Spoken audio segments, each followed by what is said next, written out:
in most towns, mid-career means that you kind of had this boon already, and you're in this kind of like plateau of your career where you're able to sustain yourself off of art production and your practice.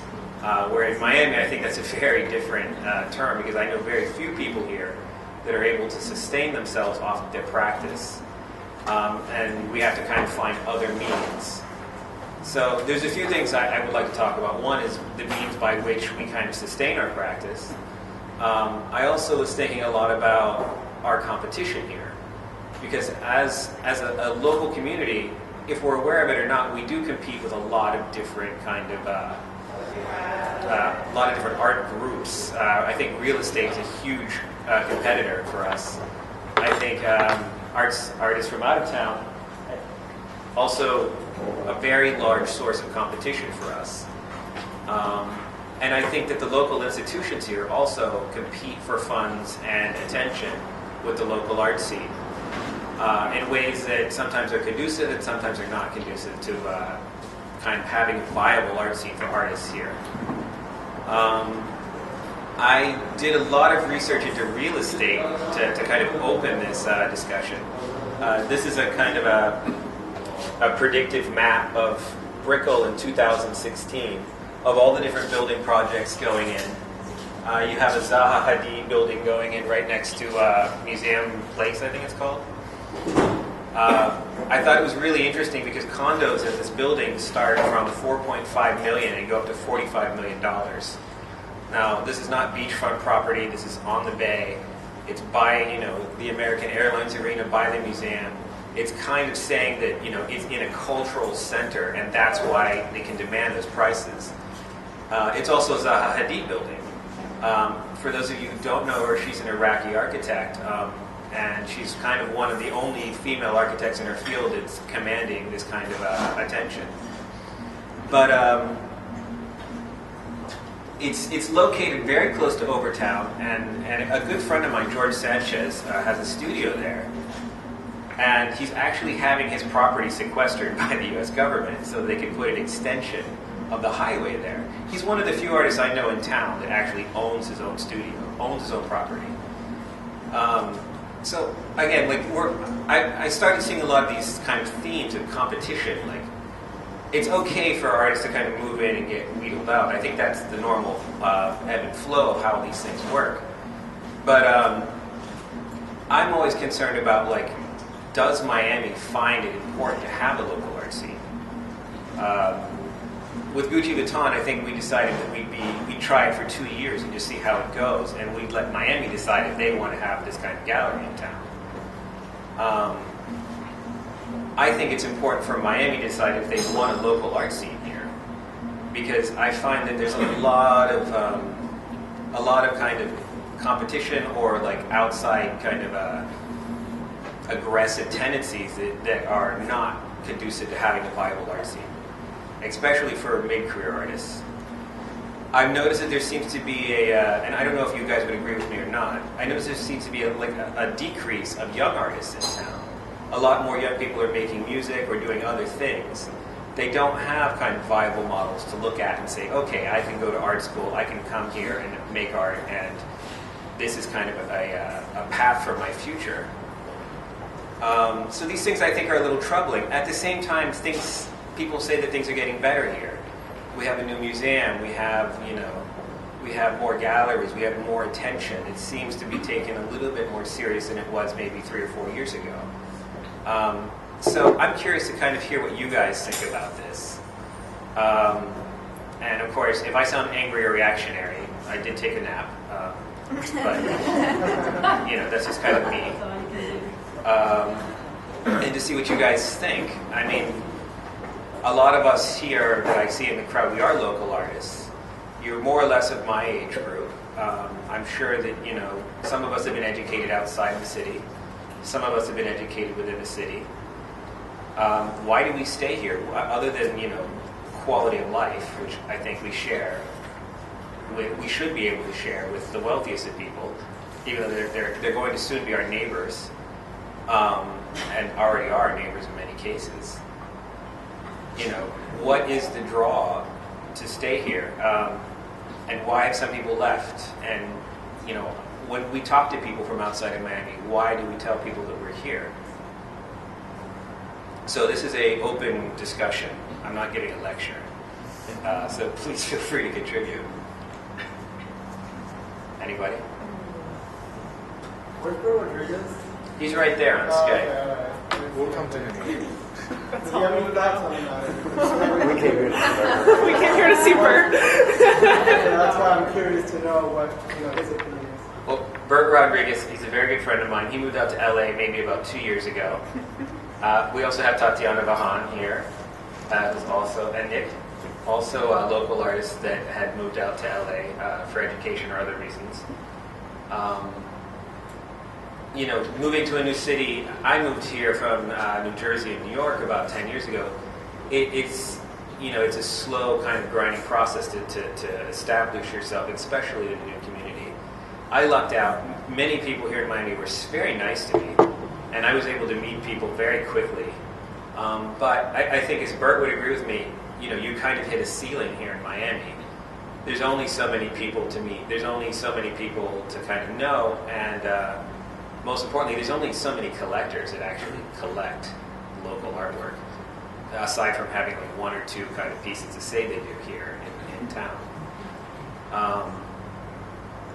So, I mean, for Bert, I mean, I don't know what your experience is and what your rationale is. Should I hold the mic up to the iPad? Yes. You could turn him around.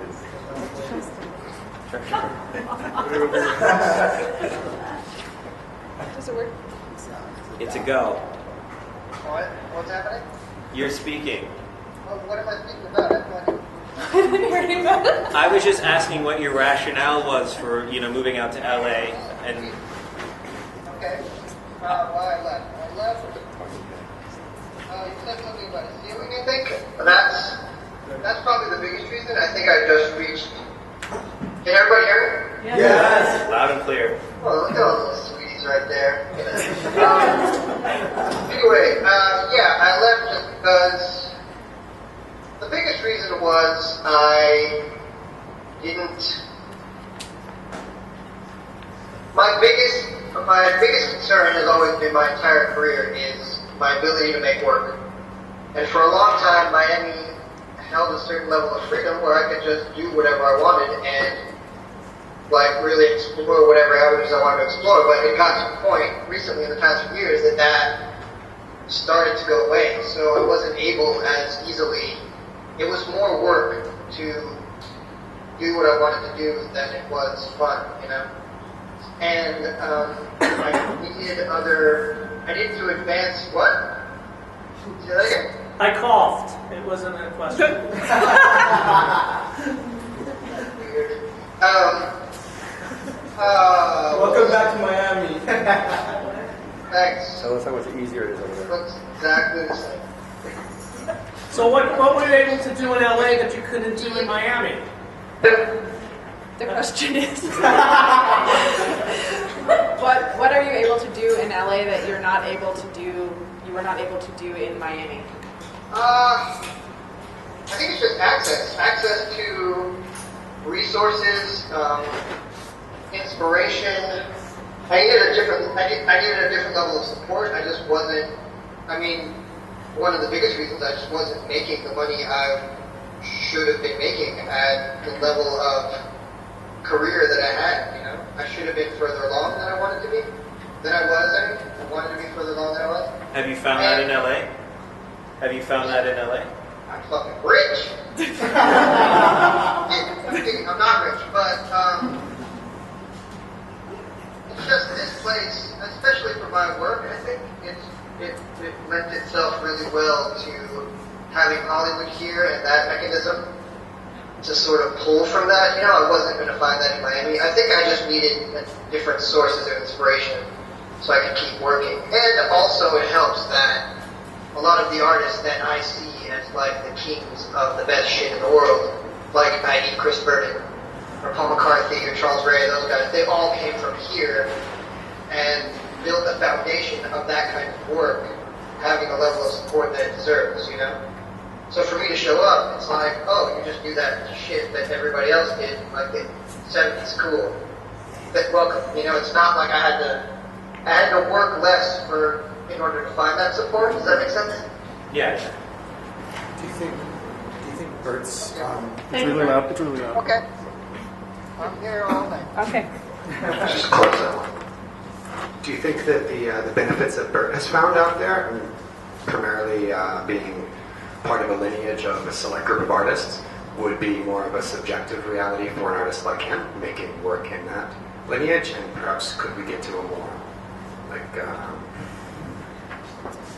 an objective set of things which happen in the city or which don't happen in the city and which might happen out in LA? You mentioned a collector base, but also just size, where these people are coming from, et cetera, et cetera.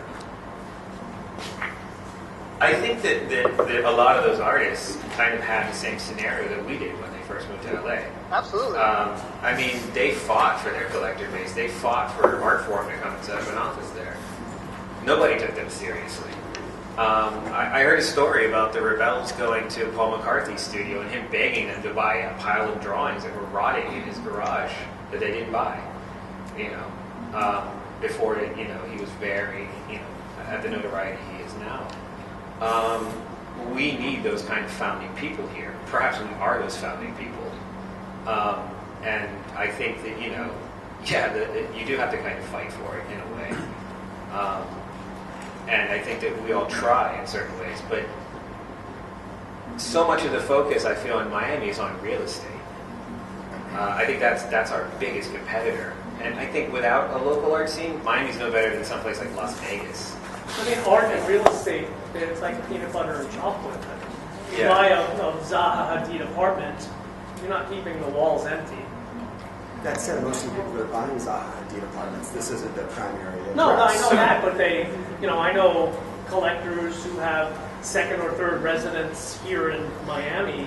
They're hardly here, but the houses are chock-a-block full of artwork. Well, I think this is a really good point. I think we should dwell on it a bit. Like, who is living in those condos? I mean, Sure. I think there's a philanthropic culture here. I don't want to say that there isn't.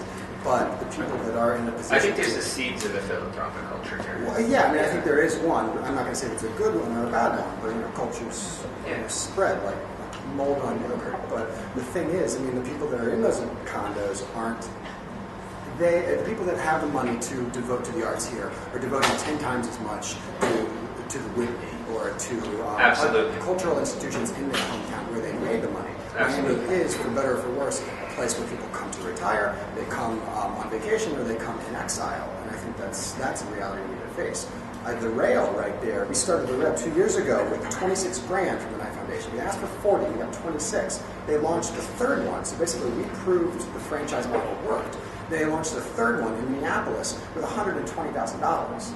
It's fucking Minneapolis. I don't even know what state that's in. And they made, just exponentially more money, just out of the gate.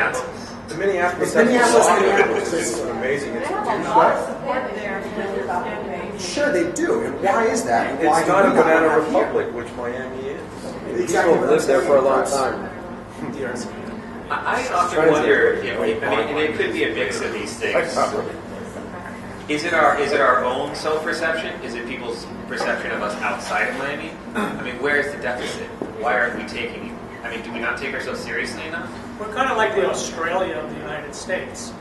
Like we're just out there in the South Pacific. It's a bunch of criminals and just oddballs who have ended up down here in Florida. So, what my point is, it's LA. I don't know. LA has a lot of weird people. And it's true. We have like a huge, I don't mean to say we, because we is like Miami, but there is like a bunch of, I don't know. I feel like a lot of this conversation is like really focused on money. And I mean, for like every kind of weakness, like you can look at a weakness as a strength. It's all like about like how you perceive I something. totally agree with Like you. maybe that's great that we don't have that many LA is like 4 times the size of Miami. What is? LA. 4 times the size of Miami. Well, here's an interesting fact, since we're talking about money. David, you sent me this article, actually. and I'll just paraphrase here. It says Miami, in a state that doesn't collect income tax, ranked above Dubai, Paris, Beijing, on a list of cities that matter on a global high net worth investors, according to 2014 Wealth Report.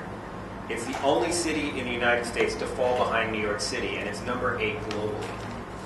That means that we have more wealth here than they do in LA, What would be despite the like? population. What would be like the equivalent of like Patrick Painter Gallery in LA in Miami? Like where should these collectors be buying their work? That's the issue. I think that, for example, the Wynwood Arts District, you have the largest concentration of galleries in Miami. But very few of them are showing local Miami artists.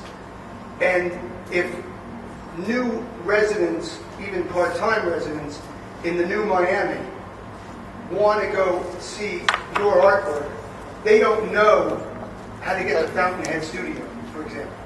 They would never find it in a million years. So I think you have to take a little responsibility of getting more exposure, whether it's getting represented by a Spinello or Primary or whomever else shows local artists, but also you need to drive traffic to your own studios. You are sitting in a proverbial gold mine over the next decade in this country. This is the city of the future, whether you want to believe it or not, within the Americas. Find these people. And the Europeans that are coming, the South Americans that are coming, the Northeasterners that are coming, are escaping their hometowns for many reasons, most of which is prosperity and to try to keep their wealth. Because the tax rates in France, for example, if you make $1 million a year or more, your tax rate goes to 70 cents per dollar to the government. Argentinians are freaking out. Italians, Brazilians, they're all waiting for the shoe to fall. The Venezuelans have come. But in Wynwood, I only know of 2 or 3 galleries showing local Miami artists. I have over 300 works of local Miami artists I've collected for the last 13 years, and I think it's going to pay off huge for me in the future. So, in terms of what? Well, in terms of what the collection is going to be worth. So valuable. Wait, are we talking about money or the But you're ability talking to about make market. art? What are we talking about? What's this conversation? I think we're talking about resources Yeah, but also. that's not necessarily like what makes something great. Like when LA was, in the 70s or in the 60s, when all of these artists were making stuff, there wasn't a market there. And maybe there was some freedom in that. And that's like how any avant-garde or like the next like kind of When we were talking about, totally rejected. when we were putting this lecture together, Until it becomes Okay, until can it I- becomes conformed, and then it's No one wants to becomes all a. Well, there's this assumption that like the only thing we need to make a really good art scene is lots and lots of money. Well, I No. think there's a couple of different arguments going on. So say you have art as capital, right? And that could be argued in so many different kind of different ways, institutional critiques, et cetera, et cetera. But you have to also look at people like, I'm from Chicago, okay? Wait, So- who's talking? I can't raise Hi. your- Okay. So I'm walking down the street, I see the Shepherd Ferry thing over here on the sidewalk, right? I used to live in San Francisco. I remember when those posters, when he was out pasting those posters, right? The only reason we know who he is now is because he sold all this stuff for $1 bajillion, right? Because it's become a form of capital, right? So a lot of those artists in the 70s they were talking about, we know of them. Even the graffiti artists in Brooklyn, a lot of those people have come to fame because they found a market. So what does that mean? Are we trying to get famous? Like, is that like what the objective is? well, For me, it's definitely not. no, I agree with you There's completely. money. I mean, my objective every day is to have time to make artwork. I have to work 8 hours a week. Most collectors here would rather have us hang their art than buy our art. But to have that lifestyle, you have to sell your work. So that's why it is a market. You Yeah. can't not have your day job at Museo Vault if you're not selling your artwork. Well, the dealers. I work at a commercial gallery No, and I run know, my I know. space with my home. I guess my point was that, it's about viability, not so much about money. I mean, Viability. it's about having the time to think about what we need to think about, to explore things, to experiment, to have a studio. When we were talking about what this lecture was going to be about, one of the important things was why Miami? I mean, what are you afforded being here that you're not so much afforded being in LA or New York? And I think a big part of it is being able to fail. Not having somebody look over your shoulder constantly and make your artwork, because I see that going on so much in those cities. I mean, the stuff coming out of LA right now just looks like New York rehashed to me. So accountability. Sure, accountability. You may or may not choose to honor those things here in Miami, but if you want them, they're here, and that's part of the opportunity, I feel like. That's why, at least I'm here, is because I can have a job and pretty much make what I want to make and experiment, you know. Wait, why can't you make what you want to make in LA or New York? I'm not saying you can't. I'm just saying that there's other factors that maybe, you know, limit that. So there's this like outside perception of like, I don't know, like I know you haven't lived in LA. And No, I've never even been to LA, but I've been to New York. We have been living like on, and it doesn't, I don't even like need to say But this. I know just that on there's this photos. attitude amongst artists Yeah. that you're not successful unless you're doing it full time. You know, and don't even tell me that's not true. But that's recent.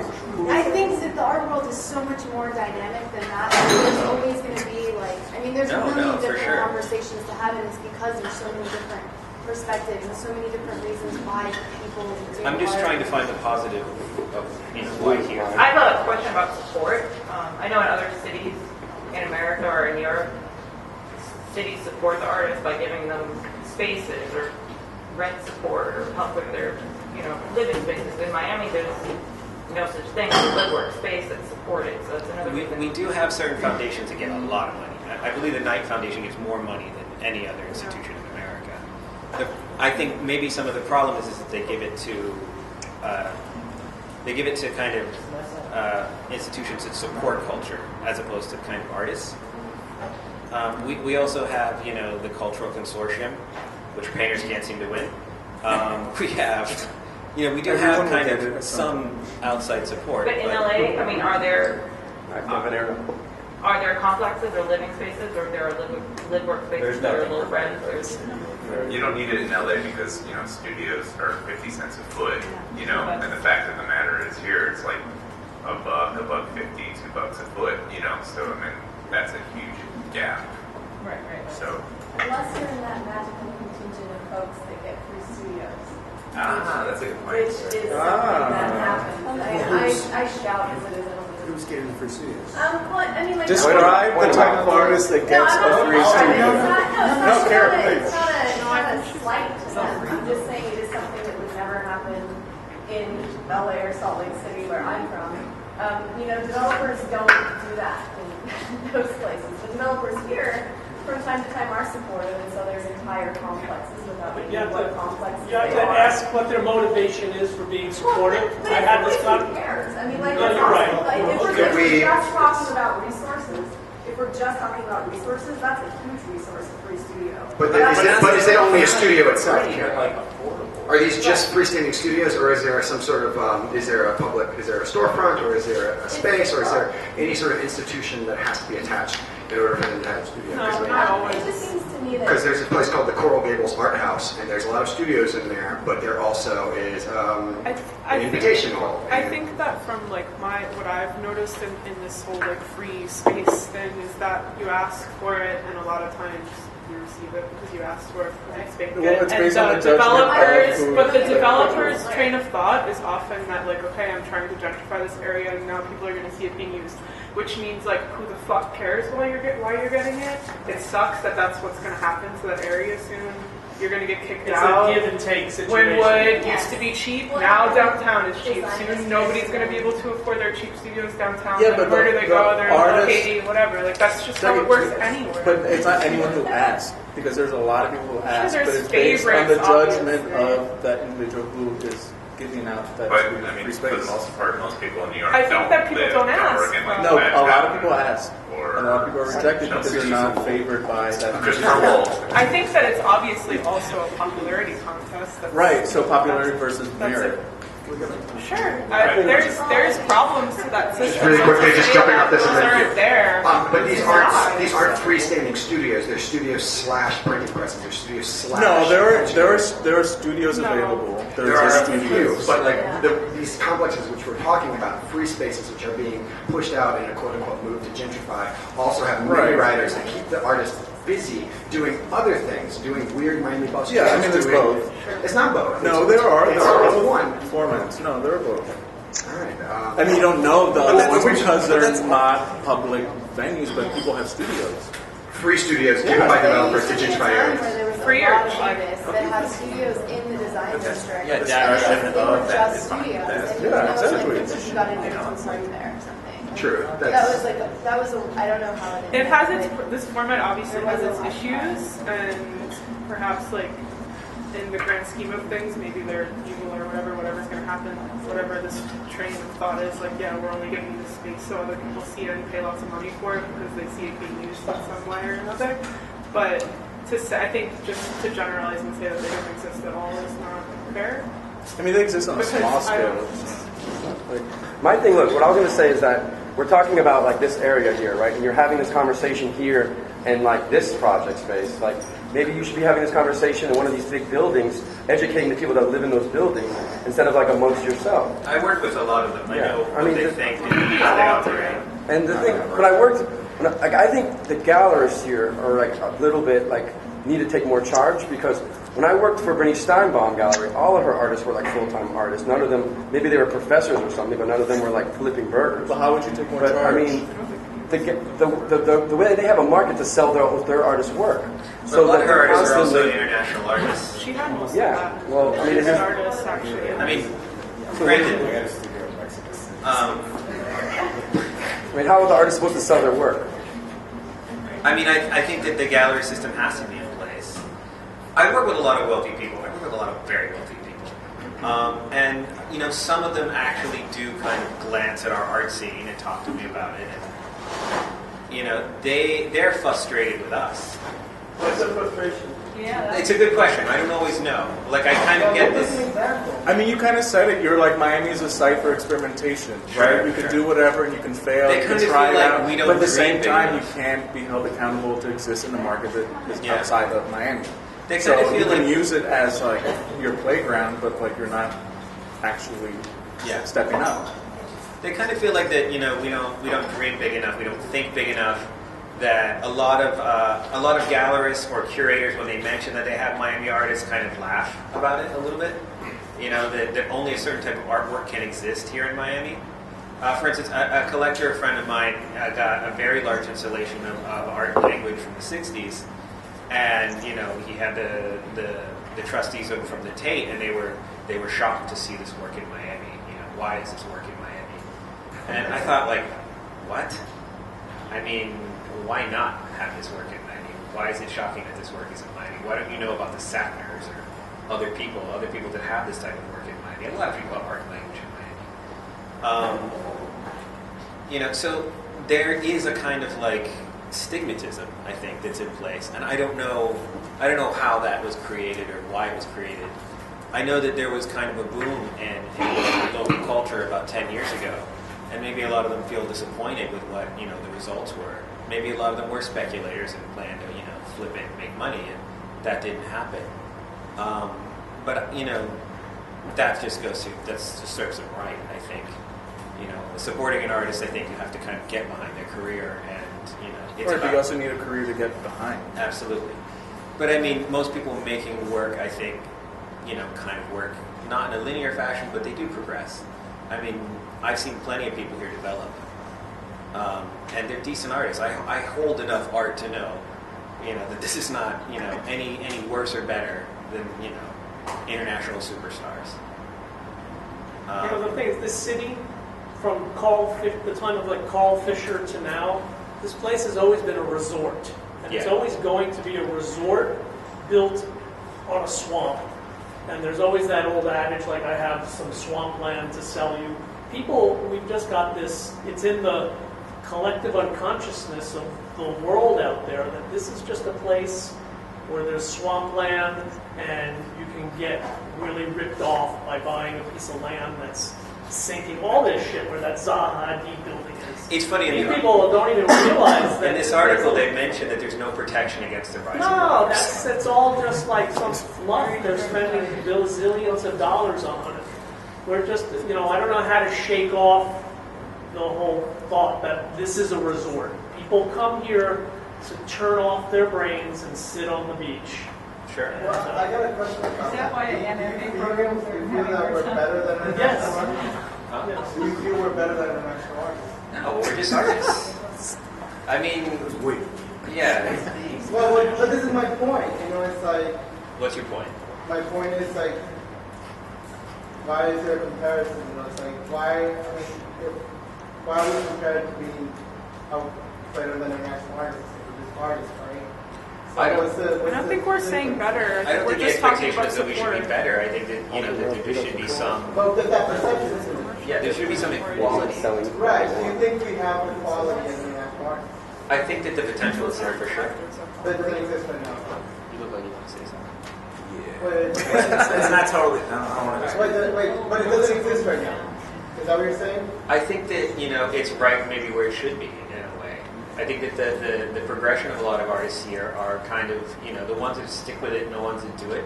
I look forward to what I see from them. I look forward to it more than following the career of a lot of international artists. Why can't you just say that it is? And it is what? You're already making it seem like international artists are better than the artists here. We're not saying I better. said that once. We're not talking about quality of work at all.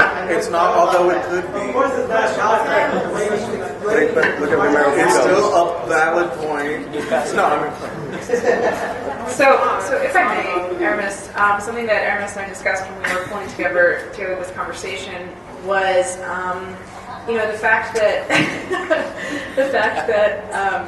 that Miami is not a hub, but it does have many sophisticated things, and it has benefits that make it possible to make work here, sort of without having to be hyper conscious of a market that's trying to churn out a product. And so, in our discussion, that was an extremely positive thing because it was more about understanding that artistic freedom is underrepresented as a value in the art world. For sure. Because the values that are represented in the art world are often just based on monetary success. You just said it though. Like if you don't want to worry about the market, you want to have artistic freedom, then you're not engaged with a market, which is economic. So then don't complain about not having an economic support. Well, be engaged with that. Do you think that that's necessarily a positive attribute of the market? What? This kind of production. Capitalism. It is capitalism. No, but that's. I mean, if we're going to talk about a support system, 50, that's 60 how you years into support this, it do you think it's made better art? commodifying your system. I don't think it's pretty current that it doesn't seem to me from how long I've been around that this art market thing it's a recent thing. It's a recent occurrence. An art market thing? Well, just everybody thinking about careers and what money they're going to make and how they're going to make their name and this whole competitive about money aspect of the art world. I don't think that's just something that's happening now, and I don't think it's reflecting our times. It's stressed out 30-somethings. But the thing I noticed when I'm in New York is that there are so many artists who are not getting that far with their careers, but there's this incredible support that they show each other. But they're in New York for a reason. They're in New York to function within that market. Well, no, I don't think so. A lot of people are there. I mean, for the most part. With like-minded people.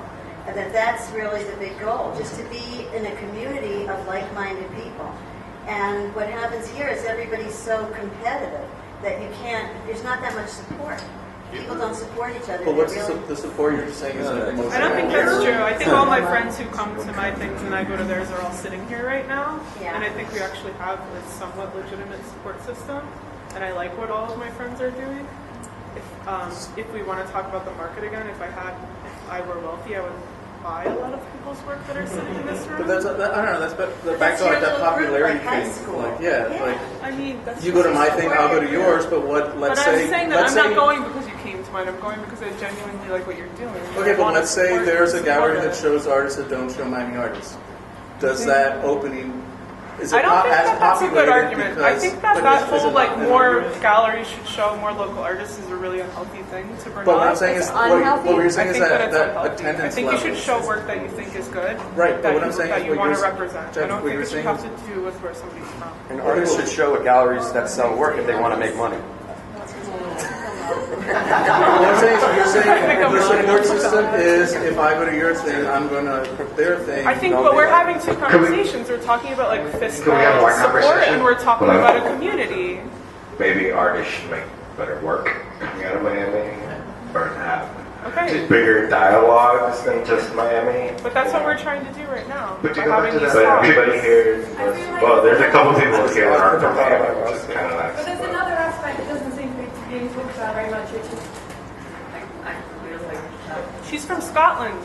I am from Scotland. No, you were from I'm just wondering about like the educational institutions here as well, and I mean places like New York or LA or even Glasgow. The reason a lot of people go to Glasgow, not only because it's got cheap space and you can get beer there really cheaply, is because there's a major art school there, and Edinburgh's got a major art school, and Aberdeen's got a good one, and I mean. Miami's not known for producing smart artists. And there are a lot of collectors looking at this city. But there are very few collectors within them. There's almost none. I mean, to take a step backwards and you look at this current moment of completely like abstracted flows of capital and popularity and like artrank.com and all of those things, and you move back one step and you get to the art fair, which exists in a lot of big cities, New York, London, Miami, and you get back a little bit further and you get back to the art fair's previous incarnation as a place to buy and sell art, which is the gallery. Galleries existed in New York for the most part because there were a lot of artists there, post-war New York artists, New York School, et cetera, et cetera, et cetera. The city has had the art fair first, and then from the art fair, we've just scrambled to work backwards and create a vibe. I believe, like in the global sense of Miami as an art industry, I understand. I know what you're saying, Kevin. But like when I read about Miami in the Wall Street Journal, Miami's art world, I'm not talking about Espanola way in the 1980s. I'm talking about Basel. And so from Basel, taking a step back to the galleries, and then you have to take a further step back to the actual universities, and those things don't work. So right now we're struggling to have like these storefront spaces which are showing really good work. And then from there, like perhaps the next step, if we're continuing to move backwards, is viable higher education institutions, which you were saying. But I guess to go off that, and well, I was going to say something, but then I won't because I'm going to put my foot in my mouth a lot. But I mean, I guess but that's something we can't really change, right? You don't have power, I don't have power, and the people who are within those institutions, it'll take,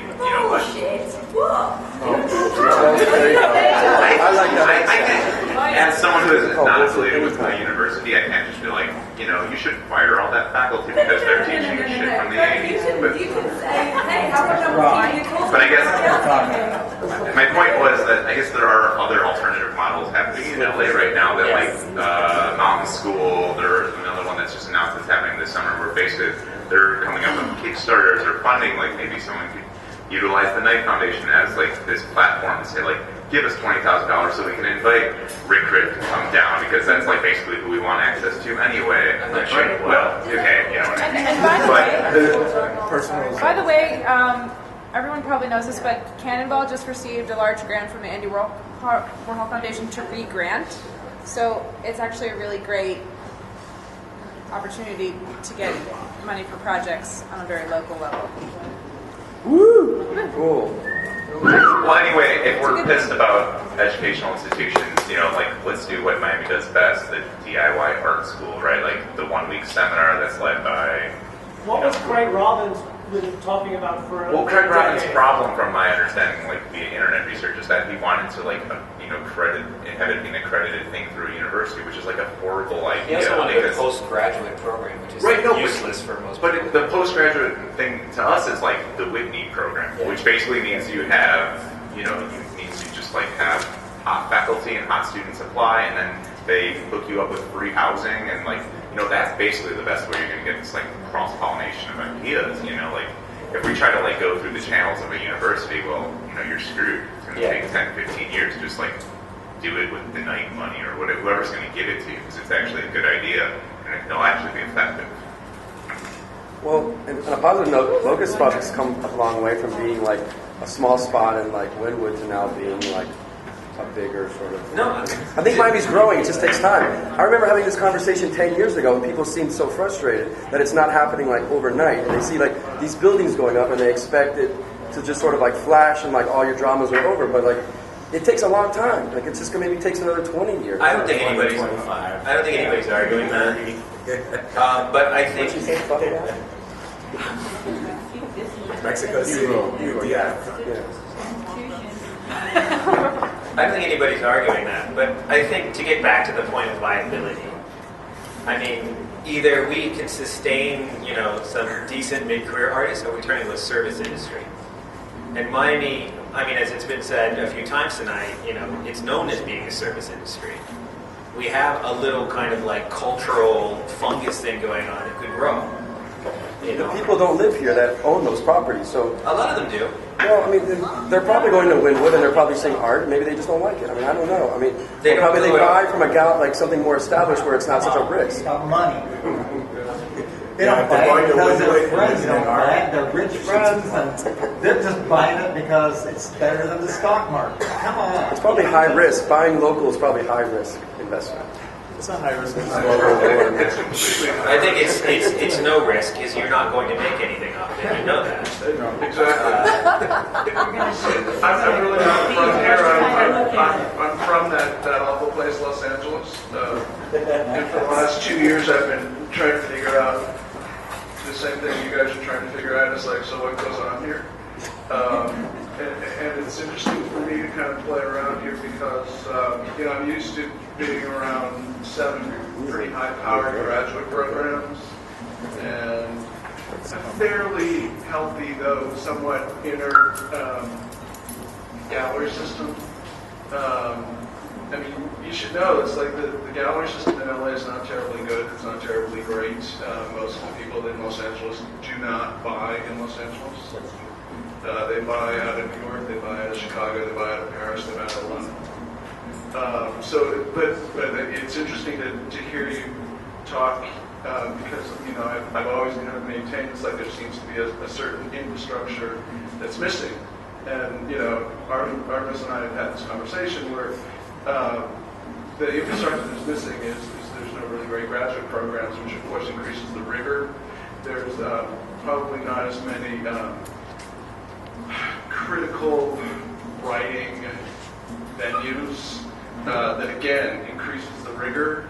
And there's a lot. I mean, and there is some, but I mean, it's like. But the reality is, there's not a lot. But look what collectors are collecting. No rigor at all. Crap, just dumb. Scatter art. Come on, there's no rigor in that. Well, why should there be? They're not making the art. Well, the collectors are the ones that direct. Our curators are the ones that they want more money. I beg to differ. They totally direct everything. Those things will end up in museums just because people will give them to museums. Exactly. They won't get shown. There's but plenty it's not of like crap. they're going to get shown. I can take you to the Norton right now and show you 12 screens of things that will never get off the screen, but that were given to us, and how lovely. But who cares? You guys seem to be, we can only impact the things we can impact.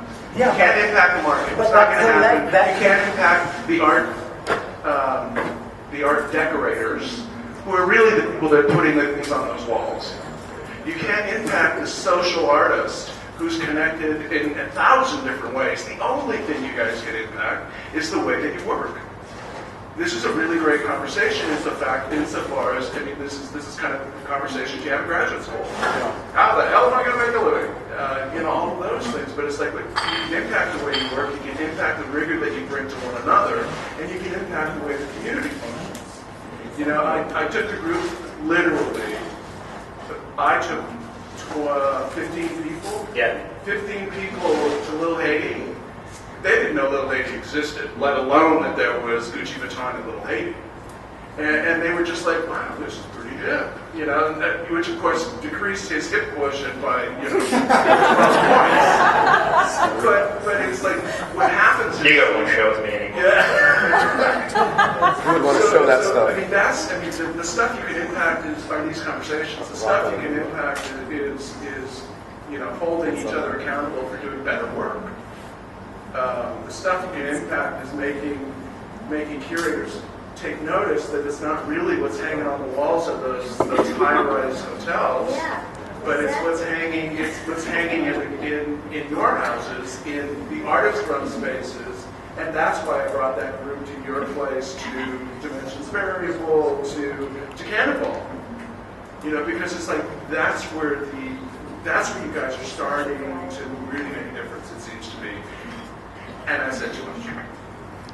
Look, I mean, it's easy to be frustrated with collectors.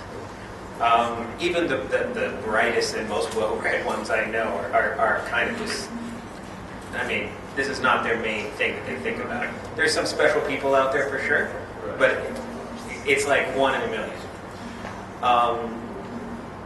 I mean, the crappy, like, you know, phrase words that get thrown around, like conceptual or whatever. I mean, you don't even use these words, or you would use these words, and you'd be embarrassed. So, you know, to kind of, I mean, we do have to be an educating force, I think. I mean, that's one of the reasons I open a gallery. That's one of the reasons I pay for a gallery out of my own pocket, you know. It's just to kind of have a say, to offer, you know, to offer artists that maybe don't have great visibility a chance to kind of shine a little bit. I mean, I know that sounds cliche, but I can't even stress how true that is. And none of them have disappointed us. I mean, I'm just as happy with any show I've had there that I could, you know, go into a Lower East Side gallery and be happy about. So, you know, I think that until we have a grad program, until we have an educational system in place, we have to be the educators. But I think the fact that you just said that any Lower East Side gallery had, it's like, you know, you look at the New York gallery system, and it's like, well, okay, it was in Soho. Well, then it wasn't in Soho, now it's in Chelsea. Well, it's not in Chelsea anymore. Now what's really mattering, and what we're all going to see, is what's happening in the Lower East Side. And primarily because it's either artist-run spaces, artist-impacted spaces. I mean, you guys really, to say you don't have the power is actually incorrect. You guys have the only power, even though you don't have money. Well, I did want to qualify that statement by saying you have the power to do your own thing, right? Which is like, you know, like, well, why work within that institution when you can kind of create your own? I guess that was. Well, I think you need both. I think you need both. You need interaction between the two. Sure.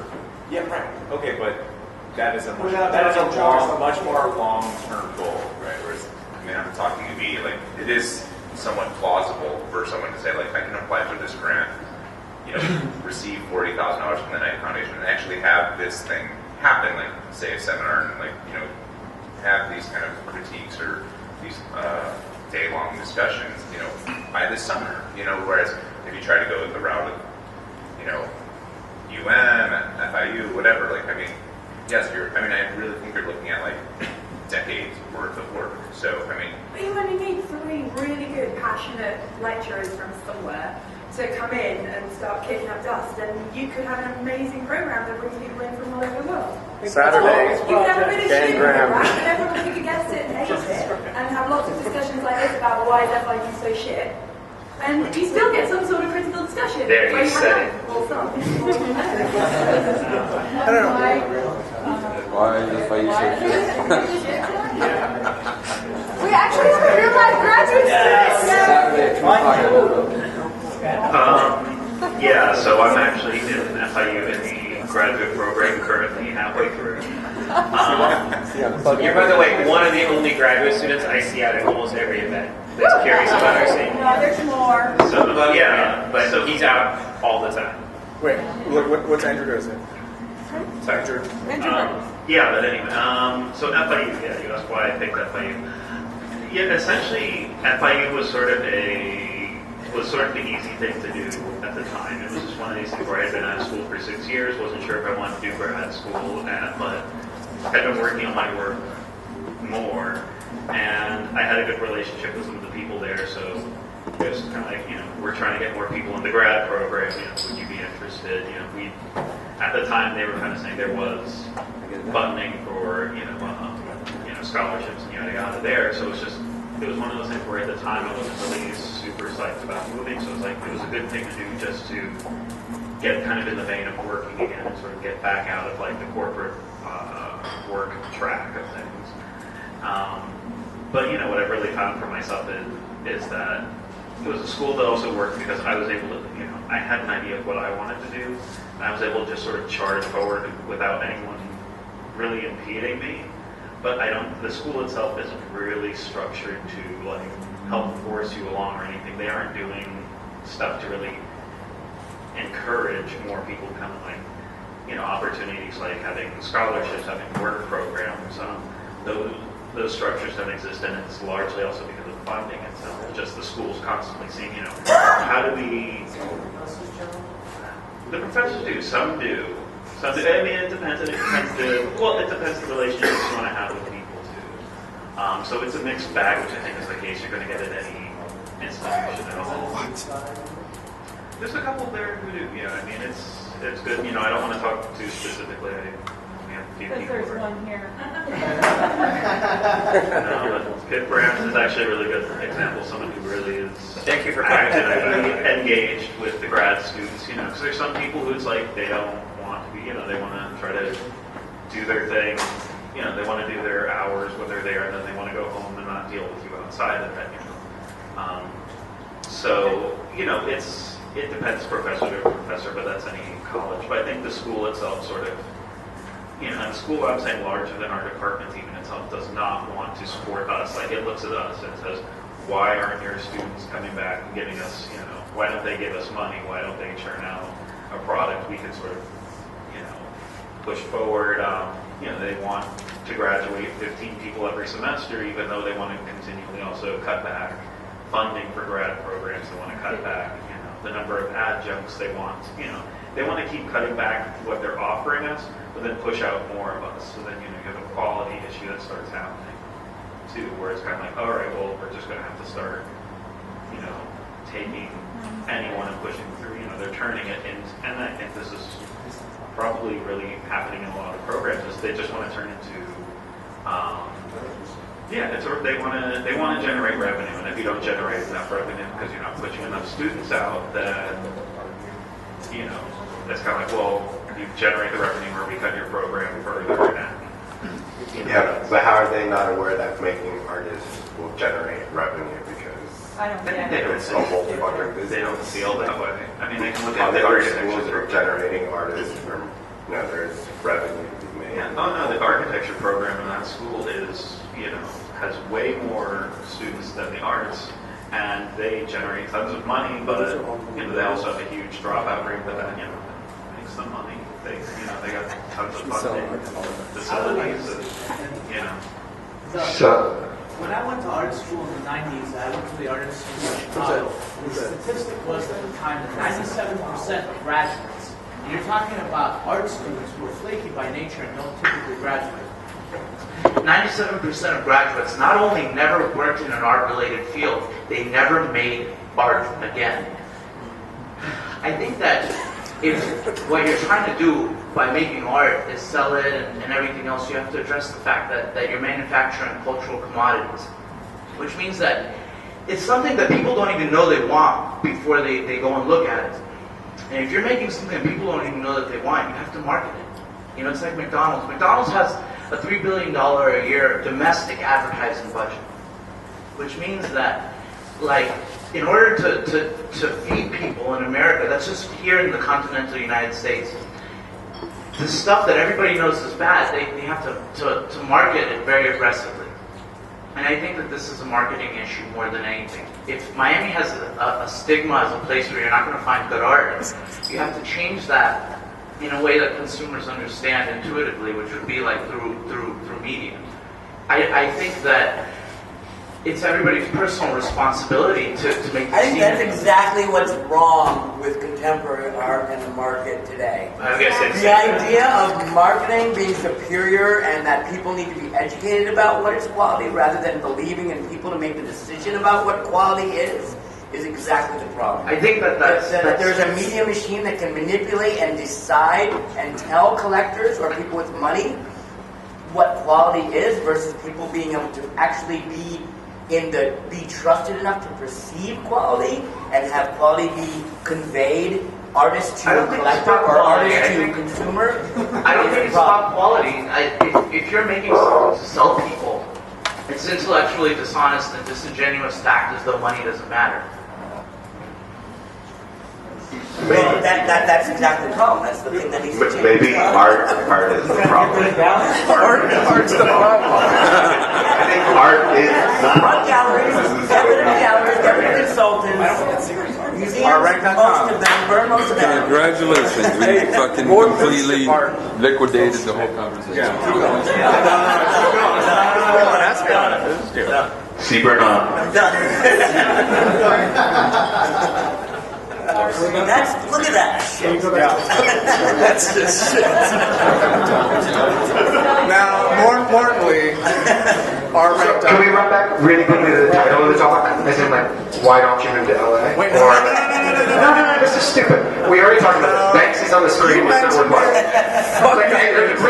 To go back, why is Miami a viable place? Why are you all here? I was back in my hometown of Norfolk, Virginia this weekend. They're making an art district. The place where I went to college is also making an art district. It's not like being an art city is something unique or even deserved. So why does Miami deserve it, and why do you deserve to be in constant conflict with a city that doesn't love you as much as you feel that you should be loved? So what perhaps are the benefits of being in South Florida? Because I can think of several ones, but I'm not an artist, so it's not my place to talk. Wait, this is I feel loved. I don't need the city to make me feel any more loved. And it's a great place to live. And I mean, why would you want to live anywhere else? That's how I look at it. My mom's here. These aren't real answers, and thus you have no right to actually complain. When you provide an actual answer, you need to shut up. Look, I lived in the Northeast for 10 years. I fucking hate New York. I hate winter. I hate the people. I mean, I hate the transportation. I mean, it was miserable. When I go to visit my friends, they're envious of me. Not the other way around. They have careers. I live in a nice place. You know what? I don't see why we don't deserve to live nice. And Who's we? Is we people in Miami? Artists. Or is we artists? Artists. What does nice mean? I live great. What does that mean? I mean, there's tons of artists in LA that have to have day jobs as well. I'm not talking about day The jobs. reason I'm I just talking became an about artist because my idea of nice was not necessarily the cultural norm of what living nice even means. You get to choose what nice is, actually. Right. You look pretty nice. Right. I mean, I live here because I choose to. I want to see, Nice belt. And why does it seem like it's the worst thing in the world to have a day job and be an artist? They're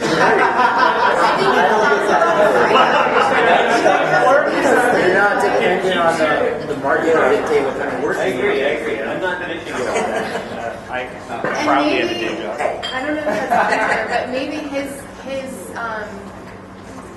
what I've been thinking, and maybe what he was, oh God, maybe what he was saying was maybe part of the problem is thinking that there's a problem. You know, instead of like having this, like having like a powwow about how great it is, you know, like this question of like why is it, like why, you know, and then like a lot of, I don't know. Is there anybody here like on the cusp of wanting to leave Miami? And Why is that relevant? well, why do you want to leave Miami? I mean, that's the question, right? I'm on the way. I know most of my friends have recently left Miami. And those people Let them go. He's thinking about More moving Miami. I don't know, I feel like every time we have these roundtable discussions, it starts off like good, and then it comes back and it revolves around the same thing over and over again. It becomes like you guys fighting over like how shitty Miami is and like how much better it is. It's like it's the same thing over and over again. I agree. And I want to come to that again to like maybe have something kind of different. That's that kind of like different idea of like what was gonna, you know, what was gonna maybe there was a different kind of like conversation that was gonna happen. But apparently it's become like the same kind of conversation again. And it kind of like starts off and then just kind of like dwindles into this like this Miami is shitty in this circle. I think one of the things is that maybe a problem in a larger scale.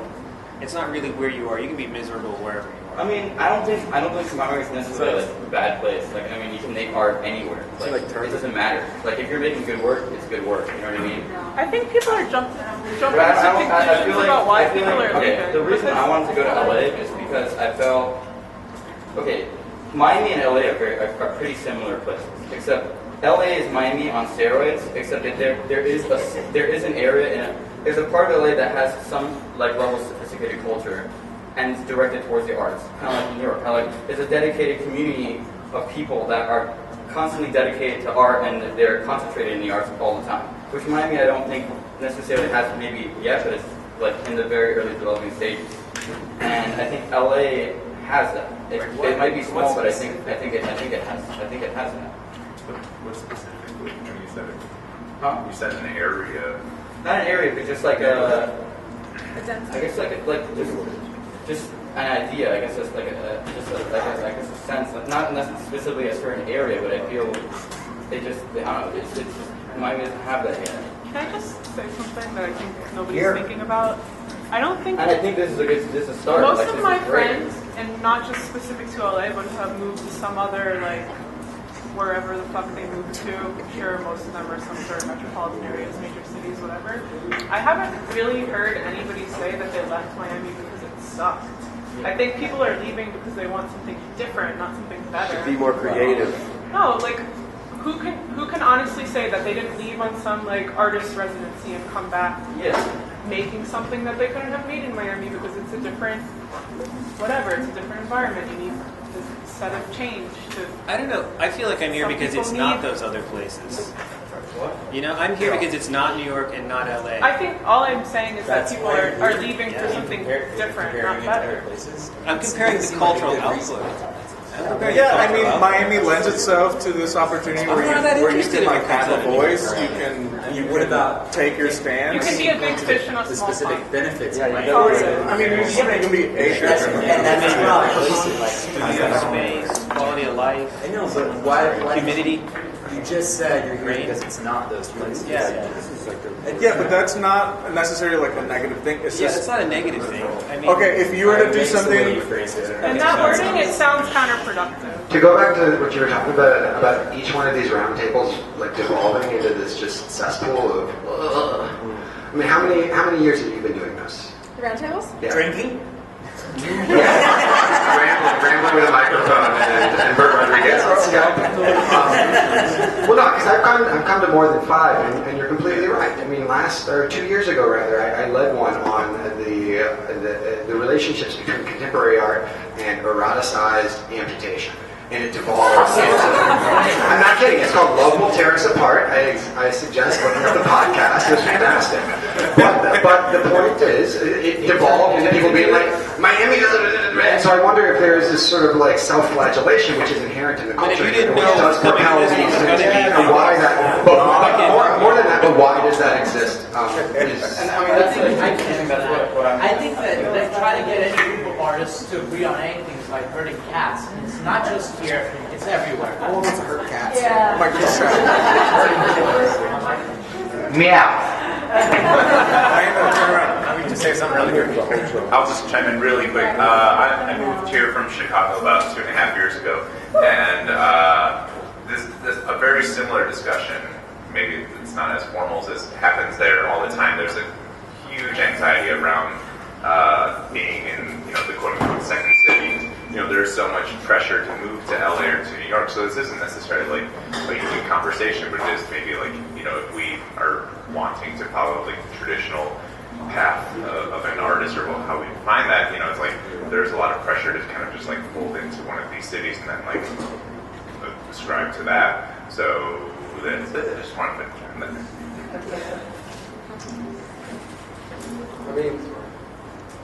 I mean, does anyone else here that was want to talk about what the community before Basel came? And, what no. Yeah, right. It's is that the anxiety? We need to get over that. That is exactly what needs to happen in this city. It's Art Basel got we need to get over that hump. It is what it is. Yeah. And I don't know, the last year and a half, I get out of Miami a lot, and I realize that travels for work. Travels for work. But I don't know, Miami seems to be really fucking proud, and it's like, if you're not showing Miami artists, your fucking gallery sucks. That's not true. No, I'm just saying. Three people said that to me. I know that's not fucking true, but I'm just saying, it's like, But you said it. What people say. Okay. Not what I fucking believe, but... Artistry. Well, there must be a lot of resources now to bring in all these out-of-town people to do shows here. I remember when Locust projects used to be only Miami artists. Right, but because that's all the money they have. but we're not. I mean, Why is it a bad? we got to make Why art do they that want speaks people to to the come whole and world. fix it? It's a dialogue between a bunch of different artists. Like, What do y'all think about the pot breaker? who's the operator?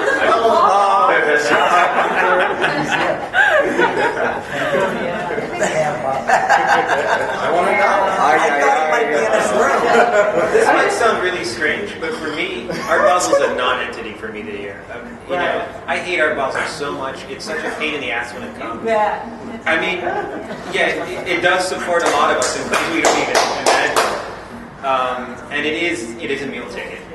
But I mean, the experience of Art Basel is so counterintuitive to anything art related. I mean, it's bizarre. Most people don't even come here for art; they come here for the parties. You know, and most of the people I know spend a lot of money on their parties. You know, I mean, I always thought Art Basel should just be here for 4 years and then go to some other city and perhaps invigorate their scene. Well, that was their and then goal. go to another I think the scene. contract was only like a They've 4-year stayed contract here, or and it's something. kind of fucking annoying because they just cock up traffic for that entire fucking week. Oh, I live on but I mean, Art Basel does have a positive effect here. I mean, it does feed us. I would have never seen Kendrick Lamar. It does. For those of you who don't work in the art industry, you get to see a lot of art that you wouldn't usually see.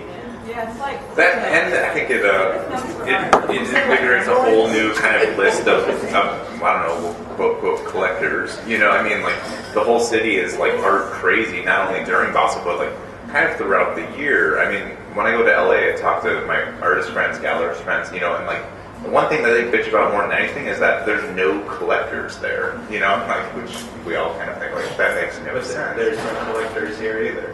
There are a lot of collectors, I would say, per artist capita, whatever, however you want to figure it out. I mean, like, I'm sure if you're an artist here, you probably sold work, or you probably sold a good amount of work, but I mean, I know a lot of, I would say, talented artists in New York, LA, Chicago, whatever, I mean, who've never sold a goddamn thing. So, I mean, sure, maybe, you know, a big thing is, like, it's my job or it's Locust's job to develop these kind of, like, quasi-collectors into, like, really, to being really invested in collectors with a C, you know, but, I don't know, I think actually, I mean, I'm not an artist, but if you were an artist, I think you actually had it pretty decent down here in terms of sales and all that. Well, there are cheaper, better places than Miami. Will you stop trying to sell Mexico City? We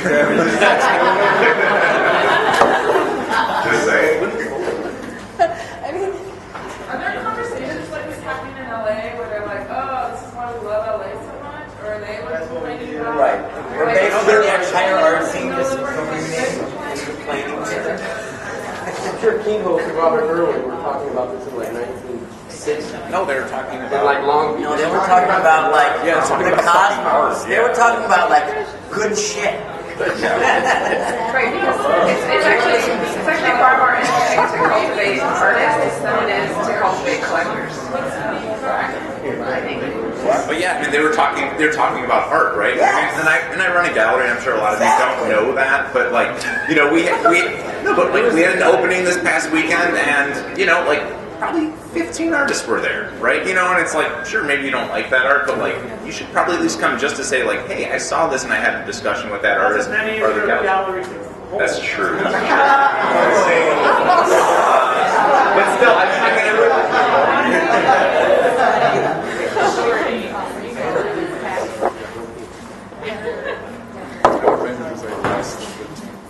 Again, you say you're not an artist. What do you do? A gallery that holds 50. I was artist turned gallerist. Okay. But I know something about art.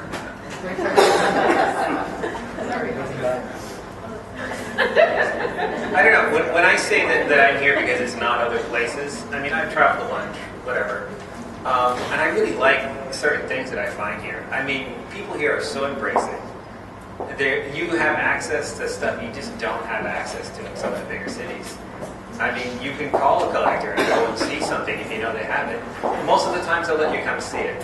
Right, I'm not sure if that's true in Chicago or New York. It seems as if the collectors down here are accessible. I don't live in New York, so I don't know if I can call up Abby Rosen, you know.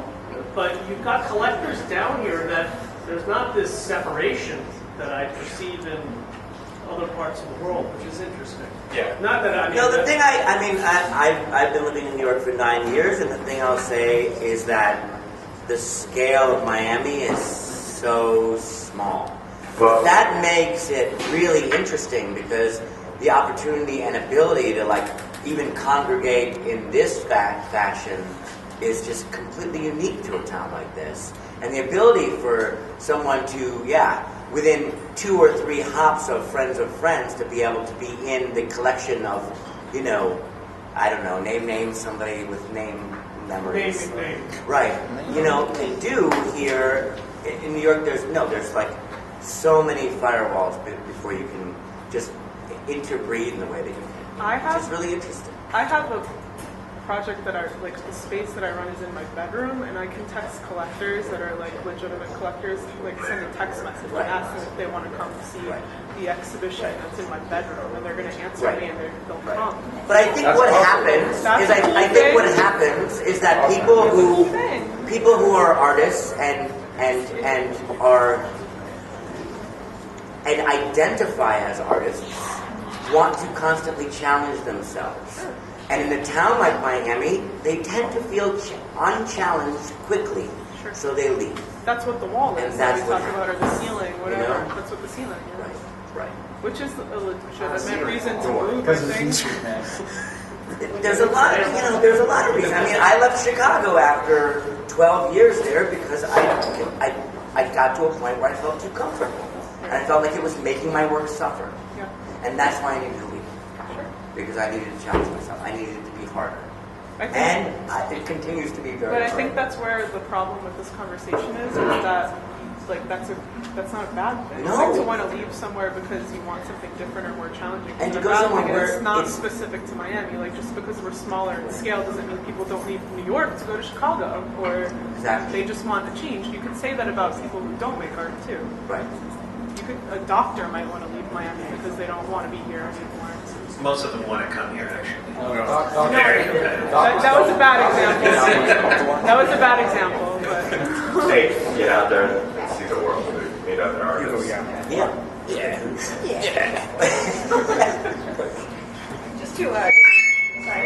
Just to expand the conversation, I mean, it's not just relegated to art, this conversation or questioning. I mean, I trained as an architect, I had no intention to be an artist, actually. And it's the same thing. I mean, the entire physical landscape here is commodified. It was born that way, it was created that way, and it continues that way. If I did the projects I see here when I was in school, they would have failed me. So, for me, being an artist is like, I can create an alternative way of kind of evaluating this, and that's stimulating for me because I think that this environment is hyper late capitalist environment. I mean, it really is. It's a 21st century city. It was developed on development speculation. That's not the same as Chicago or LA or New York, and they have their own qualities. And it's a monster, right? This whole thing, it's a monster. The issue of money is a monster. And I think that it's hard to turn your back. I mean, I want to talk about the cosmos, but at the same time, this other thing, this other monster, this kind of conservative horizon of capitalism is so present here. So there's this crazy monster sort of global condition here that's very insidious and personal. And then there's the community that is so local and tight that I've never felt so welcome. It's just incredible. But it's also, I think, to me, I'll say it's also what I think somebody said before about Miami being the city of the future. I think it's also what makes Miami the city of the future because I think Miami embraces late capital in a way that the traditions that survive in a city like New York or an academic city like Chicago are naive to.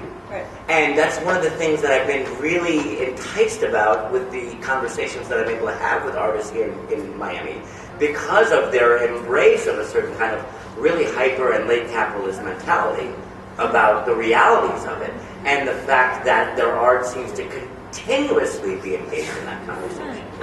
So, I mean, I guess my suggestion would be like figure out go deeper, don't pull out of that conversation, but like go into it even further, and engage it even more radically, That's my outsider perspective. Yeah. Yes. Bert, anything? Any closing statements, Bert? Come on. What? Lead us out. I got a question for Bert. Why is he here? All right. He has to be here. No, I mean, he doesn't need us, does he? I mean, he's in LA. It's like a lot. Because he was invited because we love him. Why is he coming back to Miami? He's not back. He's in LA. I know he's in LA, but why is he even curious about what we're doing? That's a Because he's a friend of ours. Did you hear the question, Bert? He's not The a question is, traitor. why are you here? Why do you hate us? Yeah, you don't need us anymore. Why are you here? Why do you care what happens here? It's not funny. Maybe it's not us versus them. I love myself. It's artranks.com.